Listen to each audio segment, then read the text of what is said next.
బంగాళాఖాతంలో కొనసాగుతూ ఉన్నటువంటి అల్పపీడన ద్రోణి ప్రభావంతో గత 2 రోజుల నుంచి ఆంధ్రప్రదేశ్ రాష్ట్రంలో దక్షిణ కోస్తాంధ్ర, రాయలసీమ జిల్లాల్లో అక్కడక్కడ మోస్తారు నుంచి భారీ వర్షాలనేటువంటివైతే కురుస్తూ ఉన్నాయన్నమాట. అయితే రానున్నటువంటి 24 గంటల పాటు వాతావరణం ఎలా ఉండబోతుంది? ఆంధ్రప్రదేశ్ రాష్ట్రంలో ఎక్కడెక్కడ, ఏ జిల్లాల్లో వర్షాలు పడేందుకు అవకాశమైతే ఉంటుంది? ఈ వివరాల గురించి మీకు ఈ శాటిలైట్ ఇమేజెస్ ద్వారా క్లియర్ ఇన్ఫర్మేషన్ అయితే అందజేస్తానండి. మీరందరూ తప్పకుండా వీడియోనైతే ఎండ్ వరకు చూసి, నా ఎక్స్‌ప్లనేషన్ మీకు నచ్చినట్లయితే లైక్ చేసి అందరికీ కూడా షేర్ చేయకుంటే అయితే వెళ్ళొద్దు. ఫస్ట్ టైం గనుక ఎవరైనా ఛానల్‌ని చూడడానికి వచ్చినటువంటి వాళ్ళు ఉన్నట్లయితే ఛానల్‌ని సబ్స్క్రైబ్ చేసుకునేసి పక్కనే ఉన్నటువంటి బెల్ ఐకాన్ క్లిక్ చేసి ఆన్‌లో అయితే పెట్టుకోండి. ఒకసారి టెలిగ్రామ్ గ్రూప్‌ని కూడా విజిట్ చేయండి. అందులో కూడా జాయిన్ అయితే అవ్వండి. మీకు యూజ్ అయ్యే ఇన్ఫర్మేషన్ అప్డేట్ అయితే చేస్తూ ఉంటాను. డిస్క్రిప్షన్‌లో అయితే లింక్ పెట్టున్నాను. లేట్ చేయకుండా టాపిక్‌లోకి గనుక వచ్చేసినట్లయితే, నైరుతి బంగాళాఖాతంలో 2 రోజుల క్రితము ఈ యొక్క శ్రీలంక, తమిళనాడు తీరాల మధ్యలో ఉపరితల ద్రోణి అయితే ఏర్పడడం జరిగిందనమాట. అయితే ప్రస్తుతానికి ఈ యొక్క ద్రోణి అనేది ఎక్కడ కేంద్రీకృతం అయ్యింది అంటే, మీరు ఇక్కడ స్క్రీన్ మీద అయితే చూడొచ్చు ఈ శాటిలైట్ ఇమేజ్‌లో. ఓకేనా? ఇక్కడ లో ప్రెషర్ ఎల్ అని కనిపిస్తుంది కదా! సో, ప్రస్తుతానికైతే అక్కడ కేంద్రీకృతం అయితే అయ్యింది. దీని ప్రభావంతో వచ్చేసి మనకు ఆంధ్రప్రదేశ్ రాష్ట్రంలో ఈ దక్షిణ కోస్తాంధ్ర, రాయలసీమ జిల్లాల్లో గత 2 రోజుల నుంచి కూడా చలిగాలులతో కూడుకున్నటువంటి మోస్తరుగా వర్షాలనేటువంటివైతే కురుస్తూ ఉన్నాయన్నమాట. ఓకేనా? అయితే ఇక రానున్నటువంటి 24 గంటల పాటు వాతావరణం ఎలా ఉండబోతుంది? సో, ఎక్కడెక్కడ వర్షాలు పడేందుకు అవకాశం అయితే ఉండొచ్చు. అండ్ అలాగే రానున్నటువంటి మిగిలినటువంటి రోజుల్లో ఇంకొక అల్పపీడనం ఏర్పడేందుకు అవకాశం ఏమన్నా ఉందా? లేదా? సో, మళ్ళీ మనకు ఎక్కువ వర్షాలకు అవకాశం ఉందా? లేదా? ఈ వివరాల గురించి ఇప్పుడు మనం డిస్కస్ చేసుకుందాం. ఓకేనా? సో, అయితే ఈ యొక్క అల్పపీడన ద్రోణి అనేది సో, ఇటు సైడ్‌కైతే వచ్చేసిందనమాట. ఈ అరేబియా సీస్‌లో తీరం అయితే దాటేస్తూ ఉందనమాట. ఓకేనా? క్రమక్రమంగా కదులుతూ. సో, ఇక మనకు ఆల్మోస్ట్ ఆల్ ఆంధ్రప్రదేశ్ రాష్ట్రానికి వర్షాలనేటువంటివి కొంచెం తగ్గుముఖం పట్టినట్టే. సో, దీనివల్ల మనకు అంత ఎఫెక్ట్ అయితే లేదండి. మీకు మళ్ళా చెప్తున్నాను. సో, కురిస్తే తేలికపాటి నుంచి మోస్తరుగా వర్షాలైతే కురవచ్చు. బట్ మనకు ఆంధ్రప్రదేశ్ రాష్ట్రంలో గత 2 రోజుల నుంచి కూడా అదే విధంగా మోస్తరు వర్షాలే నమోదవ్వడం జరుగుతూ ఉందన్నమాట. ఓకేనా?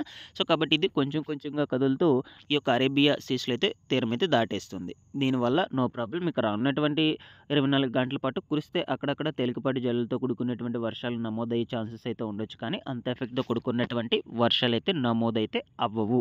ఓకేనా? ఇక్కడి వరకు క్లియర్ అని అనుకుంటున్నాను. ఓకేనా?